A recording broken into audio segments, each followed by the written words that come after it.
All right. Good morning, good evening, good afternoon. Hi, can everyone hear me okay? Just a chat box, a thumbs up. Okay, perfect. All right. Hello and welcome to IIX's virtual webinar series, Defiant Optimist. My name is Sarah Tan from IIX's Growth and Innovation team, and I'll be your MC for today. So Defiant Optimist is a brand new virtual series that brings together the voices and stories of some of the world's most motivated and bold thinkers who are making finance and business work for the 99%. If this is your first time joining us on a webinar, let me just run through a few quick technical tips on how to use BlueJeans. So you will all be kept on mute throughout the webinar, but we do invite you to take this opportunity to connect with each other in the chat box. You can do this by clicking the message icon on the right-hand side, so just the bubble there. And we invite you to share your own work, your stories, or any relevant links with the rest of the audience.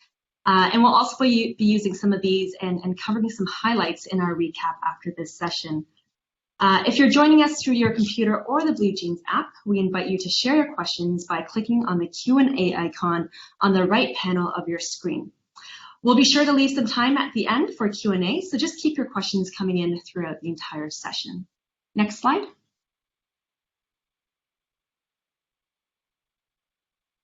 So for our host today, we're excited to welcome IIX's very own CEO and founder and the global leader of social impact and impact investing, Professor Durreen Shahnaz.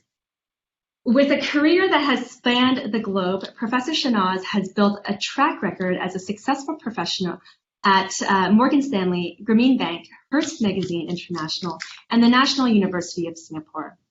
She founded, grew, and sold OneNest, which is an impact enterprise and online marketplace for handmade goods. OneNest was sold to Novica United, working in association with National Geographic. It was during her time at OneNest that Professor Shahnaz personally survived through the 9/11 attacks in New York, eventually navigating her business through the economic downturn. Today, we're also joined by our special guest, Dr. Hongjoo Hahm, who is the Deputy Executive Secretary for Programs, Economics, and Financing at UNESCAP, and will be introduced later on in the session after a few words from Professor Shahnaz. So without further ado, let me turn it over to Professor Shahnaz to take away and kick off the session.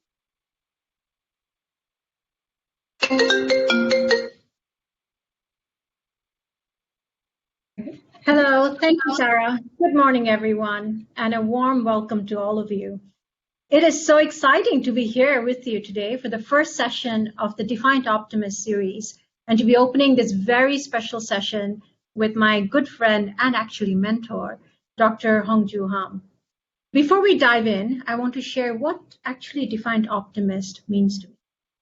Well, the term really grew out of my passion of creating an equitable world for women and underserved communities and reaching that equity by making finance work for 99%. So in my mind, Defiant Optimist is someone who believes in their passion and is not afraid to fight for what they know is right. Through this series, we will hear stories of passion and purpose and from some of the world's boldest and brightest minds. So I am excited. 2020, yes, it was a very tough year, and despite being a year of hardship, it was also a year that sparked much needed change. And we need Defiant Optimists who reinvent the wheel and make it move at a full speed to build a more just and equitable world. So building a world of finance, which is one of the major powers of this planet, and making it work for all, especially one that values women, supports climate action, and builds community resilience, has been a part of IIX's mission for the last 12 years. And Defiant Optimism has been a key part of our journey and approach to everything we do. To share how IIX is building relief, recovery, and resilience, I've invited my colleague, Natasha Garcia, Director of our Innovative Finance, to share how IIX is bearing the torch for Defiant Optimism. Natasha, why don't you share some thoughts with us? Great. Thank you so much, Professor Shahnaz. Such an honor to be a part of the Defiant Optimist series, which truly embodies the spirit of IIX. Let me start by talking about the aftermath of 2020, which really accentuated all inequalities across the world, but particularly so for women, a group that we care very deeply about as a women-led organization ourselves. COVID-19 left women almost 2 times more likely to lose their livelihoods than male colleagues, and will likely have repercussions of losing $1 trillion in global GDP over the next 10 years if we don't act now. As a result, 2020 also saw that gender lens investing was the spotlight in conferences, research papers, and a general narrative across the financial markets. However, as Defiant Optimists, we decided not to just talk about it, but to act on it. Our Women's Livelihood Bond series is a direct response to the gender-based impacts of the COVID-19 pandemic. Last year alone, we mobilized over $40 million to empower over 400,000 women and girls to transition to sustainable livelihoods and better quality of life so that they can support themselves, their families, and eventually rebuild their communities and embed it with the spirit of resilience. I'll talk about one particular aspect of our Women's Livelihood Bond series that made this possible, and that's impact measurement. We spend time verifying the impact on the ground, actually speaking to hundreds of women to hear their stories and to collect data points. We collected 3,000 gender impact data points. So we're not just counting the fact that we impacted 400,000 women. We want to know how we changed their lives.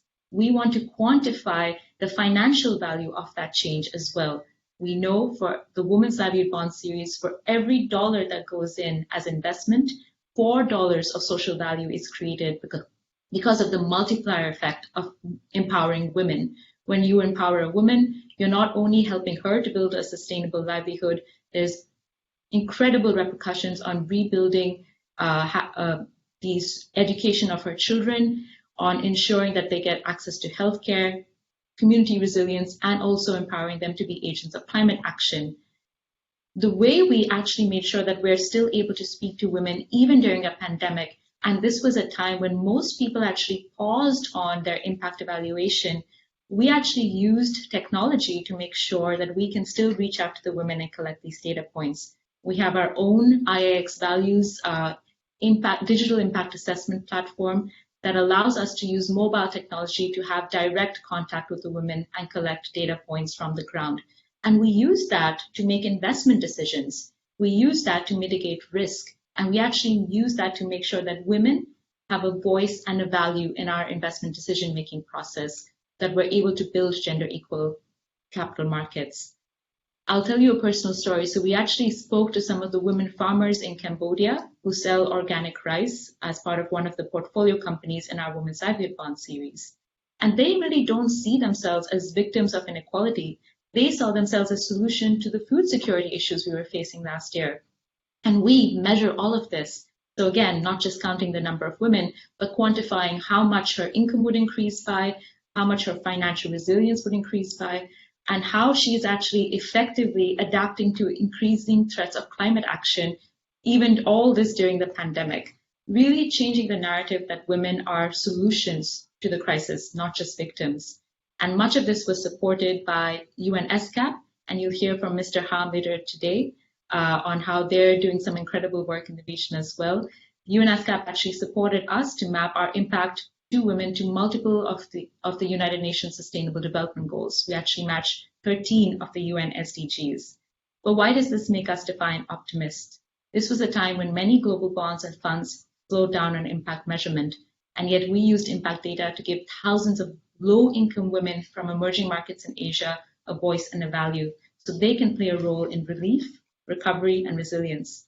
To date, none of our bonds have defaulted. We've always made our coupon payments on time to our investors because good impact measurement management is also good risk management.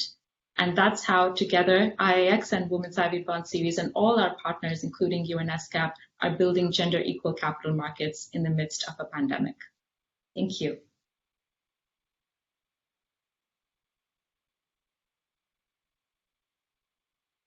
Oh, that was wonderful. Thank you, Natasha, and thank you for sharing those invaluable insights. You know, I think it's also important for us to step back and look at where all this stands within the context of the global financial markets. Have we really fully unlocked its potential? Obviously not. But how do we actually fight the rigidity of the current financial system? And what can we do actively to implement change in this space? And how can we define optimists about it? So who better to kick this series off than Dr. Hongjoo Hahm? Dr. Hahm is the officer in charge at UNESCAP, which stands for United Nations Economic and Social Council for Asia and Pacific.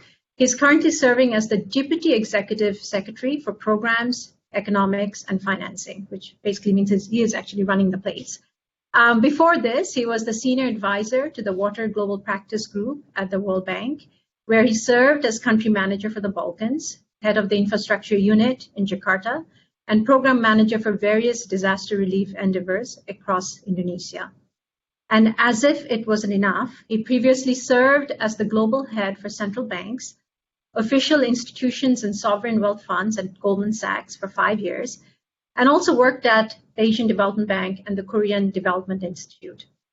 Now, sadly, he is actually now retiring in the next few days, and we wanted to get him ahead of his retirement, and I wanted to take this time to celebrate Dr. Hongjoo's amazing career and basically share with him all the thoughts and all the things that are going on and get his opinion, because he has a career worth of insights, expertise, and advice to share for us. And I'm thrilled for his perspective on all this range of issues affecting the world today.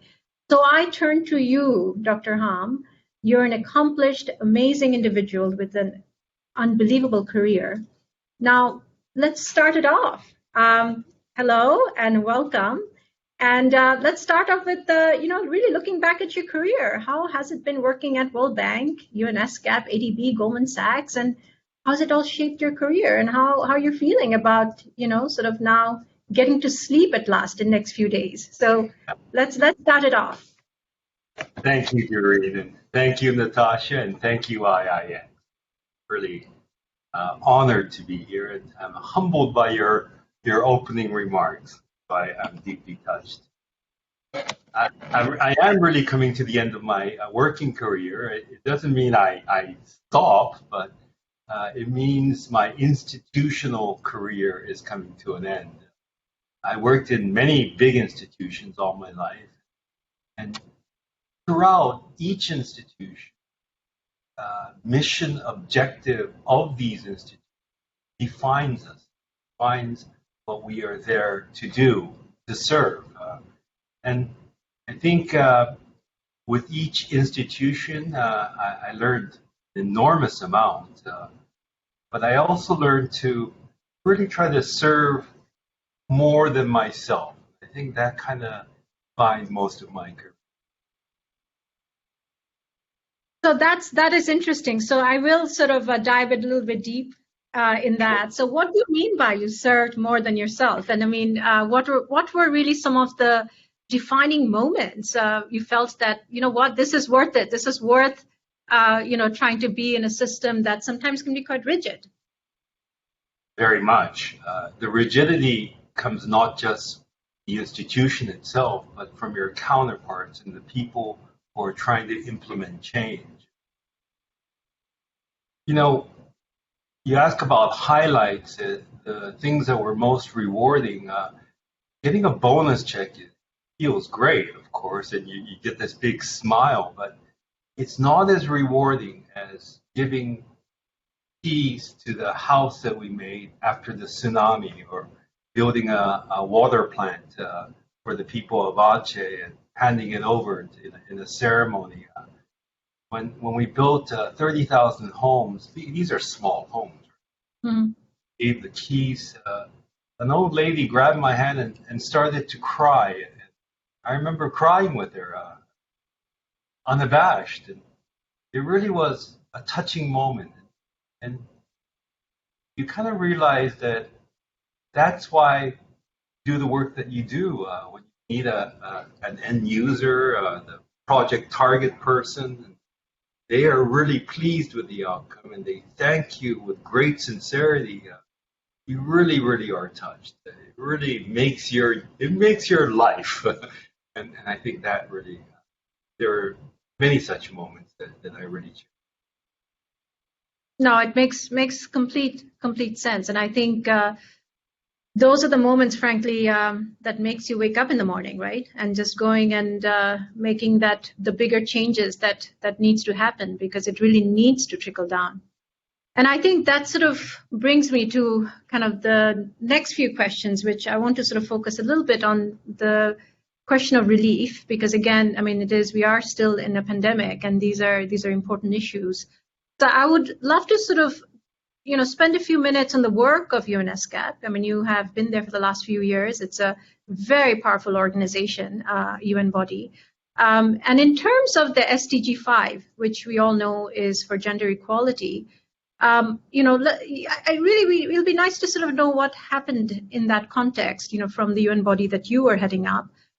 Women are the backbone of the economy, and especially in the emerging markets, and improving access to finance for women, it can unlock, I mean, something like $330 billion in global revenue, and yet we are so far behind. So how has UNESCAP created opportunities, during your tenure there, during your you were overseeing such a massive organization, to create opportunities for women entrepreneurs and women-led businesses, and how is that, frankly, helping, in this whole relief effort, as we are sort of trying to cope with the pandemic? Helping women entrepreneurs and women in general in society, as Natasha very eloquently outlined, just a major windfall. There's secondary and tertiary effects that really affects communities, economies, society in a much grander scale than a small initial investment. So at the UN, we have events that are promoting the Beijing Women's 25-year event that pushes countries to do more on equality, on gender issues, on a policy level. Make sure that there is less discrimination and more acceptance in all facets. But the part that we had the opportunity to work with institutions like IIX were more than just creating the policy framework, it's actual action. And this is where I get the most thrills, because again, like the tsunami housing example, we go directly to end users that are women that are largely unbanked. So when I look at women entrepreneurs, they're the high-end entrepreneurs, leaders and CEOs of corporations that are women, and they tend to not require the type of micro-level support. At the other end are village community, farmers, handicraft makers, organic producers, usually led by women, that have very difficult access. And then there's a whole group in the middle that's neither at the higher end, at the lower end, that also have difficulty in accessing formal finance. What IIX and this women's bond does is it takes capital from rich countries, Singapore, from global capital markets, from investors from rich countries as a whole, and turns that, and the investors are quite happy because they make good positive returns, and they're being socially responsible. Why wouldn't you if you had a choice of doing that or otherwise? But the good part is how you take the rich countries' capital, convert it and use for communities and people that are unable to access capital, like the woman farmer example that Natasha gave in Cambodia. But we have millions of such examples. Entrepreneurs that are making handicrafts, moving organic materials, matters to markets in cities that are unable to fund, etc., etc. Examples are numerous. So we try to create platforms of lending to the unbanked and using non-organized formal banking system and largely through technological application, whether it's financial technology, whether it's online lending, whether it's small grants through financial technology, ICT-based lending and borrowing. And that's really proven to be quite rewarding. The sizes are still small, but I think that is what makes this really, really exciting. So, so Dr. Hahm, I think what you have, so thank you for those insights, because it's always, of course, we're working on the instruments and we're so close to it, but it's really interesting to hear from a large institution's point of view, as a part of the UN, how you're viewing this instrument. Now, let's sort of push on that a little bit more, because the reality is it's really that connection of the women, small entrepreneurs, the SMEs, the micro enterprises, and really linking them to a financial system. So it really is, obviously, just as you very eloquently said, it really is that a way to get that small business, and then how do we sort of make it to the financial markets. Now, it takes a lot of innovation. It takes a lot of hard work to create that infrastructure. So I think, I will ask you, as someone who has spent a lifetime in sort of these large organizations and really bringing a lot of innovation in them, how do we bring this new type of thinking? Because how can we not just be stuck with one, innovation at a time, but really, how do we make women's livelihood bond global? I mean, how do we get instruments like this? And there may be other things out there. And I think one of the biggest challenges, while every country talks about innovation, frankly, is our risk aversion, right? And especially in Asia, we have an incredible amount of risk aversion. What can we do, in the policy level to actually, address that? How do we take that risk aversion away and encourage innovation? There are a couple events that are already occurring in developed capital markets that is promoting the second tier of lending, especially direct type lending to unbanked and underbanked people. Mm-hmm. Governments really need to create an environment that does not discourage such. So on the lending side, institutions like IIX or LEAF or Blue Orchard, and there are many, many such. Got to give them the space to do what they do. But you also have to make sure that there are good indicators that measures what they are aiming to do is actually achieved. These are the type of called the policy environment or the regulatory environment, sandbox issues that governments can really promote to encourage and push these activities. At the same time, there are institutions, large financial institutions that really have put stumbling blocks to the opening up of these activities. They view them as competitors, they view them as nuisances still. These nuisances are so large, it's like Lilliput, the invasion of 1,000,000 dwarves, that they are very difficult to ignore, and we are seeing this. I give you the classic example of Kodak and digital technology, how they ignored at their peril. We are seeing this with Union, what's that money thing? Union Pacific? Western Union. Western Union, thank you. Yeah. They are really suffering because of remittances through financial technology, through ICT. Remittances, Venmo, and heaps of others are really pushing down Western Union's traditional business model. And Western Union now is basically changing to become them. Banks will face this too. And I want to bring this in the context of COVID.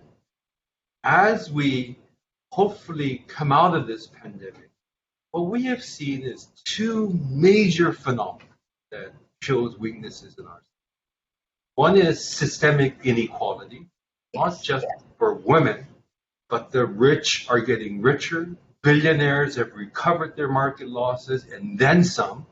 Mm-hmm. Millionaires have done fully okay, but it's the working blue-collar people that are really suffering. The total structural inequalities women are clearly highlighted. The second, of course, is climate issues, and how it was great with pollution for a while, and now it's going back to being dirty skies in Bangkok at least. So when we see these two gaping structural problems of the global economy, what can finance do about it? Finance in its old model that helps the rich maintain their wealth and get richer when the stock markets are doing well in spite of this, there's something structurally wrong.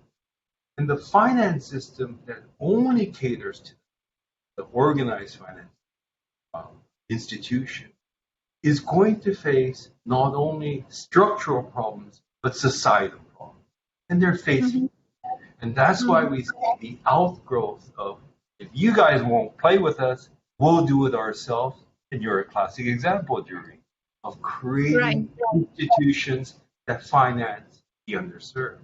And we see more and more of that. And I believe the UN's job is to not work with the big banks. We need to work with them to restrain them more, but to work with these smaller growths and encourage that and see how we can assimilate, get many, many more people. Well, that is very encouraging to hear, but I will push you a little bit on that, which is, I think some of the responsibility also lies, with the governments, with the policymakers. The financial institutions are not doing what they're doing just on their own accord and will. They're given the permission to do so. So what can UNESCAP do, which is very policy driven, to encourage the governments to make the right policies for the smaller operators, for the Lilliputians to be able to operate more effectively, because it is impossible when you have regulations that don't work in your favor, right? So I think how do we work around that? Because the regulations are a big stumbling block in any sort of equitable solution in the financial world. I agree. Couldn't agree with you. So let me give you another example. Many Chinese banks, largely state-owned, regional banks, are really facing internal restrictions on financing coal-burning technology, brown technology. But they face no such restrictions financing it cross-border. So you see Xiamen Bank, or, that's just a made-up name, but any regional bank or a government-owned bank that finances coal plants in Indonesia, in India, other places. And that's really a source of problem. Yes. It's one planet after all. China may be getting greener, but if its neighbors aren't, it's a net loss for all of us. That's a type of regulation. Really nonsensical in my eyes. But your space of trying to support unbanked or serve more women entrepreneurs, etc., requires, as I said earlier, gaining and accessing capital in richer countries and being able to use that in poor countries, cross-border financing. But there are numerous hurdles on the investor side of rich countries that put regulations on what can be done, what can't be done, some in the guise of credit ratings, but some just in the pure regulation that says you cannot do that for reasons that are less than clear. And there are regulations in the receiving country, let's say Nepal, Bhutan, Bangladesh, Cambodia. Exactly. That makes it really difficult to access. What kind of financial institution are you? Why are you in my country? Etc. That becomes nothing better to say than bureaucratic red tape. So you need people, especially powerful economic ministers, deputy ministers, prime ministers that have economic czar roles, that really understands the need to build back better in a much more equitable, in a much more climate-friendly way. And if they only focus on those two as their barometers of how they treat their financing aspirations, I think many of these red tape bureaucracies can be unbundled. I certainly hope that that can be the case, and we push for that. For the UN, the best thing we can do is take countries that have done well, Singapore maybe, Korea maybe, not all, but certain aspects, and take those best practice examples and disseminate, encourage, and push policymakers to change. Right, and I think it's also very interesting, and I know you're at the bank, so I will, sort of make this comment, which is Singapore, Korea, Taiwan, the original sort of the Asian tigers. I mean, if you think about it, I mean, they actually made the progress that they made in spite of not having institutions like the World Bank or IFC, as a part of their development agenda. So I do think it's very interesting as we are sort of looking at a new economic order so that we can have effective recovery and equitable growth. I think we need to think beyond the traditional sort of the Bretton Woods institutions and really sort of say, they had their chance, they did their part, and now for us to actually have a more accelerated growth and equity, we actually need to really be able to, think differently. So I will just put it out there. I know you're at the bank, but I mean, it's if you want to comment on it, that'll be great. I think there is ample room for everyone. And big institutions like the World Bank that focuses on infrastructure, for example, or social protection policies are needed. But what you and your cohorts offer is trinkets of opportunity for many, many millions of people that will never really get access to the World Bank. And that is something that has hitherto really not existed. And we are seeing these types of growth occurring. IIX is a notable example and very leading institution in the field. But I see this as a growth industry. Clearly, it's something that will not be dampened. I think big institutions needs to adapt and really partner, not try to suppress. Right. Good. So let's sort of now spend a few minutes on really sort of going deep on the recovery side. I mean, we do have this pandemic still raging, and interestingly, in some countries it has come under control. How do we actually create a more equitable recovery? I mean, how do we make sure that the vaccine is available? I mean, we are hearing numbers like in the African continent and some of of course, the less developed countries in Asia, Latin America, it may be even as late as 2023 before they get the vaccine. I mean, that's outrageous. So, I mean, how do we actually work towards that? And is there a role that finance can play in it? Oh, yes, I think there's a huge role. And this is when institutions like the World Bank and AD step up and especially support poor countries that are unable to finance for themselves the vaccine. When we look at the post-COVID world, this is a huge reset of the global economy like we've never seen. And we have an opportunity to really make changes that makes us build back better. And not just a simple thing, it actually requires tough choices. And as I said earlier, we really saw two areas that are socially broken on the equality side, whether it's Black lives or whether it's women issues, or in Asia, we have a plethora of anti-xenophobic views that are very localized, regionalized. And these things persist. we also see this issue of climate continues to create problems. Air pollution in our region is out of control.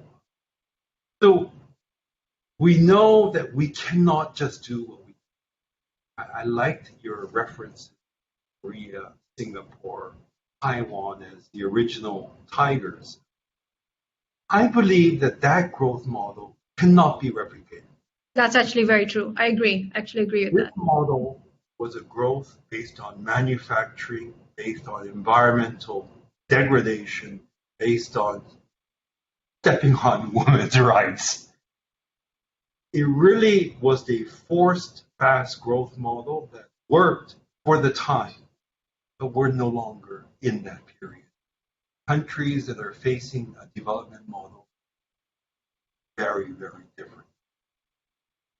What I believe the third element in this building back better beyond climate and equity is technology and ICT at that.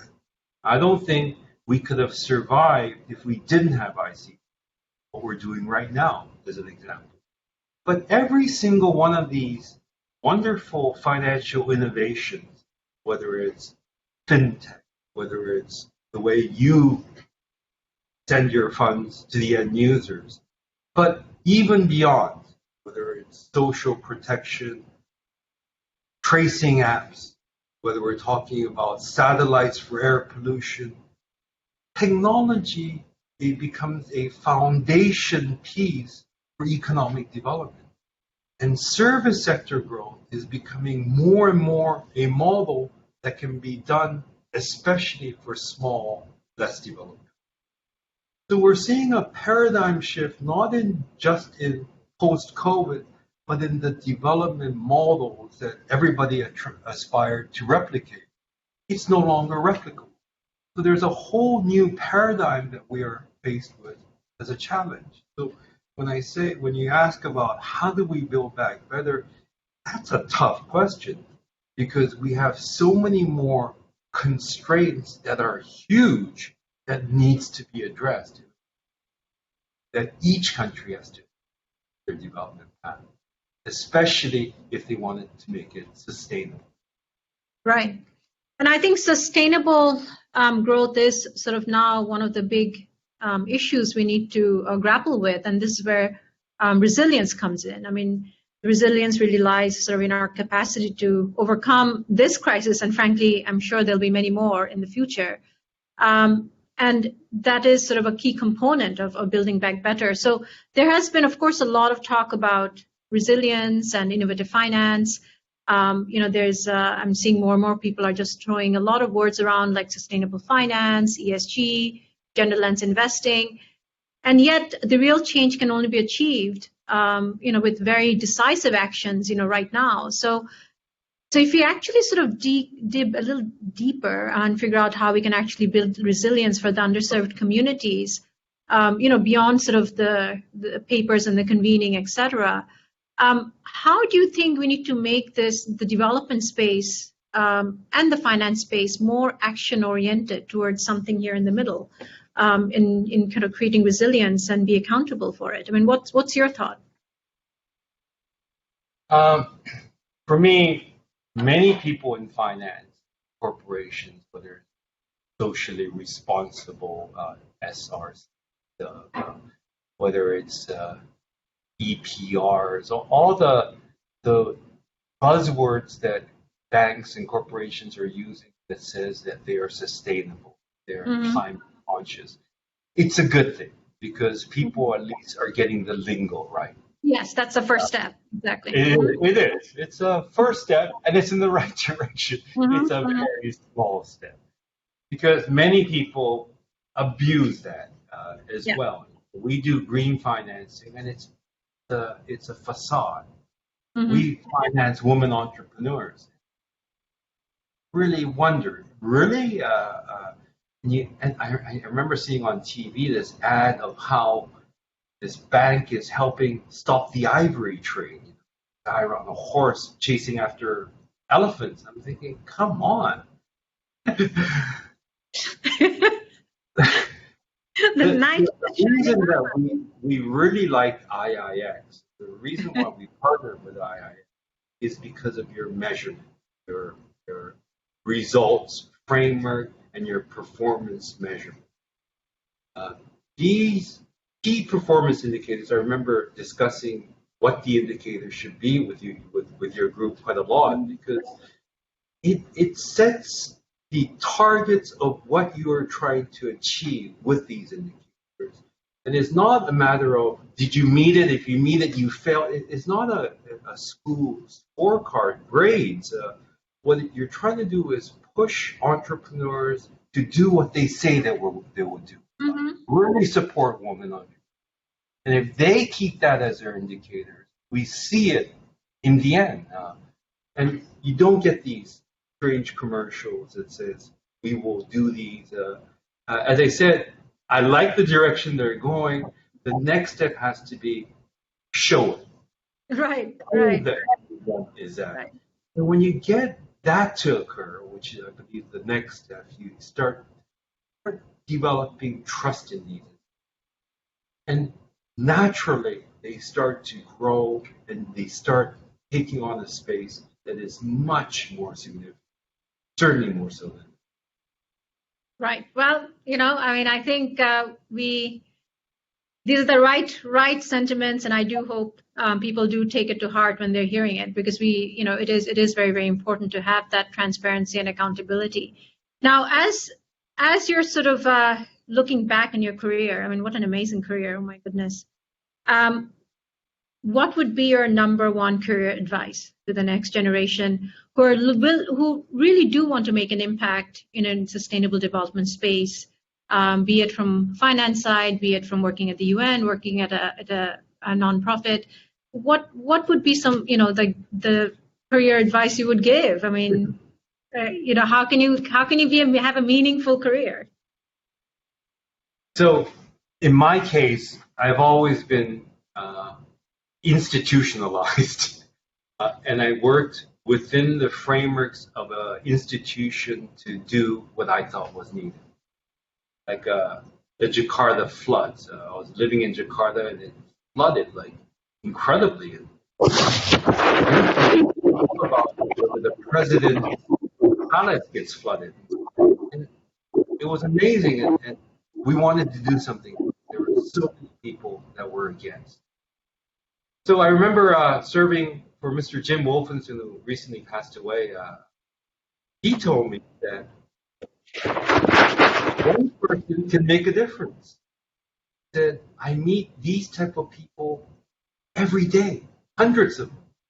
One person can bring about change. And he told me, you can be that person. Go for it. And it stuck with me. It really, and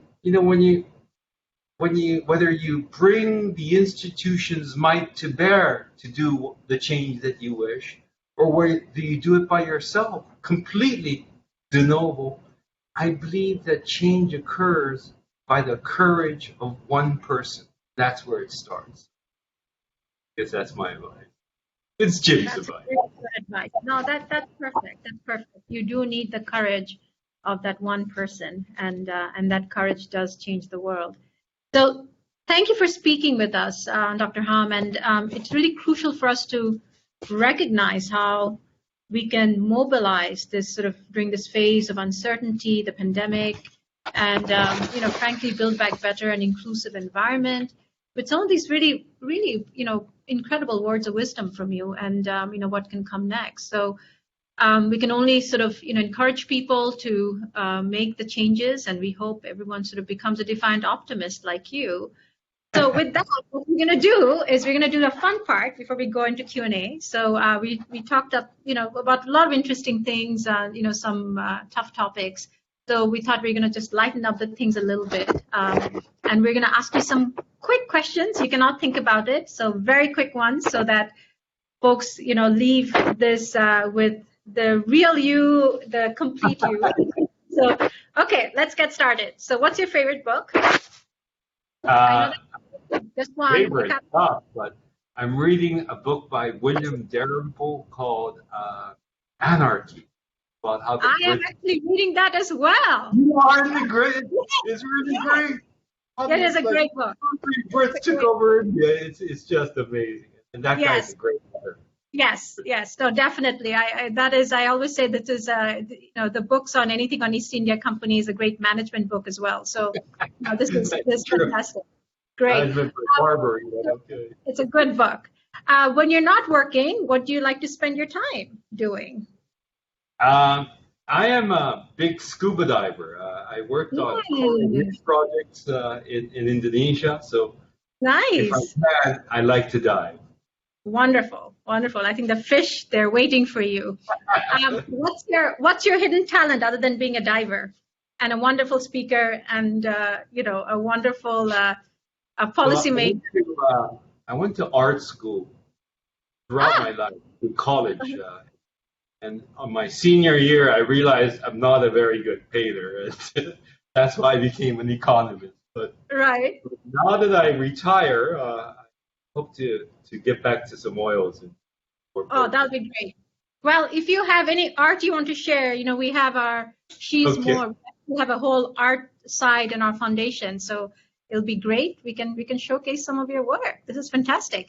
So what is the one word that defines you? Go-getter? That one word? Okay. Yeah, that works. I like that.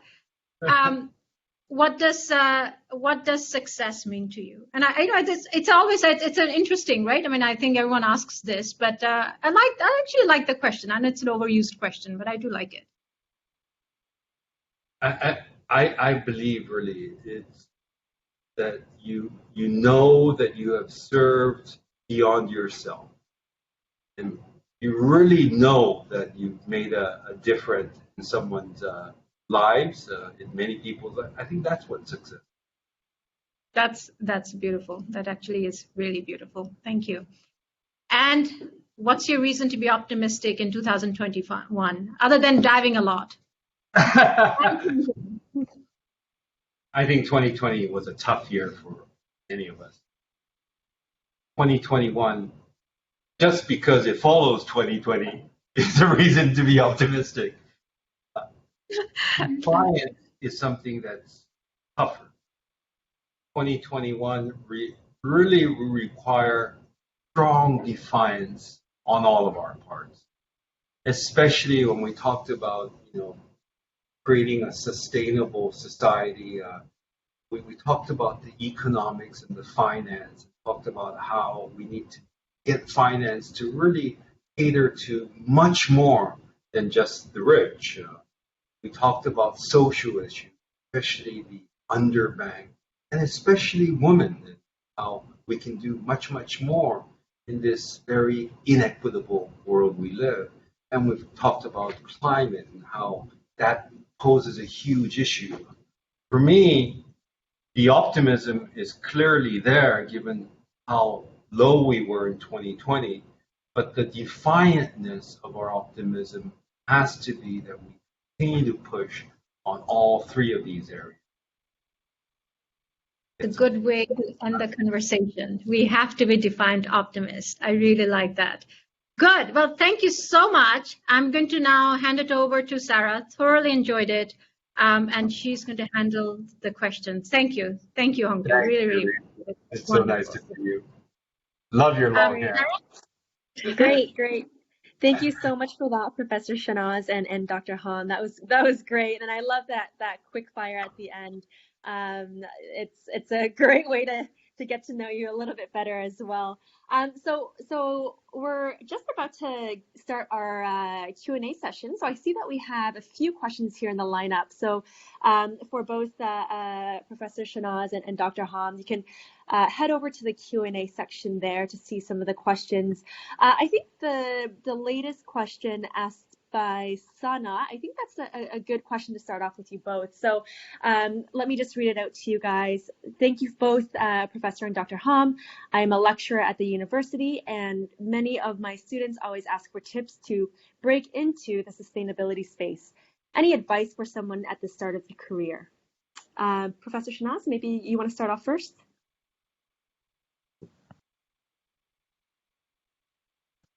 I just will keep my side quick because it really is, Dr. Hongjoo's, moment. So I think on my side, I would say the best way to do it is, again, given this space is still new, really expose yourself to any sort of, talks and papers, and really absorb the knowledge. And if there are any classes that are being offered, doing that. And then I would say, just go out there and try to get an internship.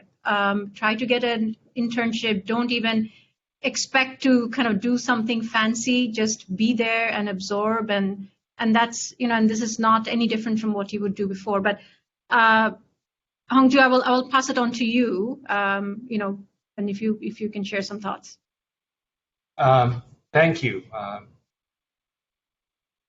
When I started out young in my career, I really had no idea what I wanted to do. And when I look at younger people now, they have much clearer visions of what they want to aspire to achieve. So I think the first question you have to ask is, what is it that you want to do? I wasn't able to answer that question until well into my 30s. And then you start grappling with how. But that what is your northern star that's going to guide you. So for me, in the end, I learned that, I want to work in development and I want to work with countries that I can help people, not governments, live better lives. It's a pretty big goal that I set. And then you start whittling and whittling and whittling until you find something that you can actually do, manage, and get results. And I think you should always keep in mind what it is, that goal that you're aspiring to achieve, and work towards that path. Whether you go into an institution, whether you do research, or whether you start up a company yourself, I think that motivating factor is quite important. Thanks for that. I think I agree. Those are great points. Dr. Hahm, I think this next question is the next two questions actually are directed towards you. One question from Kartik. Hi, Dr. Hahm. I agree with your point about technology being a catalyst to economic development. May I ask, how do we increase access to technology in more remote areas? And I'll pass it over to you to answer that question. Thank you. They're usually, the standard method is with government public investment in infrastructure. When we talk about remote areas, for example, the Pacific Islands, that's about as remote as you can get. A country like Kiribati, islands, thousands of islands that are bigger than Thailand in terms of geographic space. Getting internet access to countries like that is extremely difficult. Within those countries, the outer islands, even more difficult. But we see huge changes that are occurring with submarine fiber optics that have just been laid that links Fiji, Samoa to Australia and the US. That's a game changer. When you have these big technologies, whether it's fiber optic cables or whether they're tower receptors, you have a chance of getting Wi-Fi and 3G minimum networks to remote areas. Once that's accomplished, then there's a whole system of the applicable apps. There are whole things of training and getting the remote areas to benefit from it. But that first step requires public investment. It requires public-private partnership, because the cables that are being laid are usually by private companies. And that is a very strong piece of work that needs to be. I jump to my next question, which is about the World Bank and ADB. That's the type of thing these large institutions need to be working with governments to establish. Because without that, you're not going to get fintech. You're not going to get social protection tracing programs. You're not going to get government delivery programs done through the internet, et cetera, et cetera. And I believe it's really a prerequisite for economic development in the 21st century.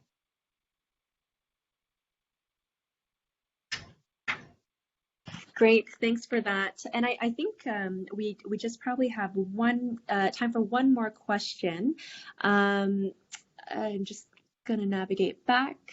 I guess one to wrap up, just because we're on the theme of Defiant Optimist, going back to one of these questions, just reading the end here, but do you think we're defiant enough to create this change that we're looking for? And perhaps, you know, with the World Bank and ADB needing to step up, yeah, do you think we're defiant enough to make this change and bring it across?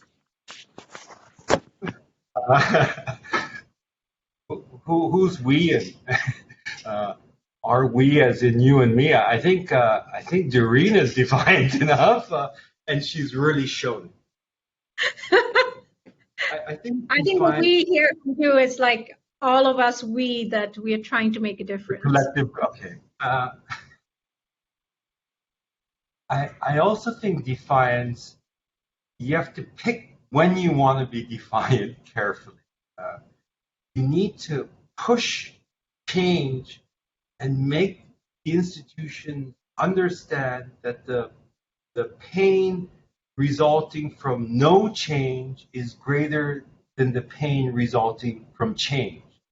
It's better to change because in the end, it reduces the overall pain for the end user or the institution. That's, I think, where we are. We're in the show you mode. We see examples like IIX, other that shows this is indeed a possibility. This is making a difference with positive results. They're not stupid. They catch on. They know how to scale up things, and that's what we need. It's not just pushing and driving. You need to scale it up in a level that it becomes very meaningful. And it's not a one-time thing. This is a constant thing. Are we defiant enough? I think it's a trait that you kind of have to tattoo onto your DNA. It requires it at every level. Once you achieve one hill, there's going to be another hill you have to go, and another. There is no Everest summit, and you put your flag and you say, I'm done. I hope that day comes. But I think there is a foothills that we have to climb, which is where we are. I think that defiance is perpetual in all of us. Well, Hongjoo, I'm going to jump in, and I'm going to say you're probably one of the most amazing defiant optimists I have ever met. And I think there's much more for you to do for the world, and the world awaits. And enjoy your diving, enjoy your art, but you need to come back and after you rest up to do much more. So we're all waiting. Thank you, Durreen. I am at your call and beckon your service. Yes, thank you, and we will be in touch. So thank you very much. Thank you to everyone who joined the call. Thank you, Sarah, for being a wonderful moderator, and thank you to our amazing team in Growth and Innovation, to Gemma, Janvi, and Daphne. Thank you so much for helping out in pulling all this together. So I will say goodbye, and thank you again. And if anyone who wants to be in touch, please send us a note. And our work continues. And enjoy your very well-deserved at least a few days of rest before you go back to being a defiant optimist. Any last word, Hongjoo, before we sign off? Thank you. I see more questions have come in, and great. I thank you, especially the participants, for their interest and their good questions. I'm sorry we couldn't get to everyone, but I'm extremely pleased to be a part of it. Great. Congratulations. Take care. Thank you. Bye. Thanks. Bye. Bye, everyone. And great. Thank you so much both for joining us, Professor Shahnaz and Dr. Hahm. Just a few announcements before we close the program today. As many of you know, we have a great lineup of special guests joining us over the next few months. Our next event in February features Annie Chen, who is the founder and chair of RS Group, which is a family office that's based in Hong Kong and is leading in impact and innovation. So we're very excited to have her next.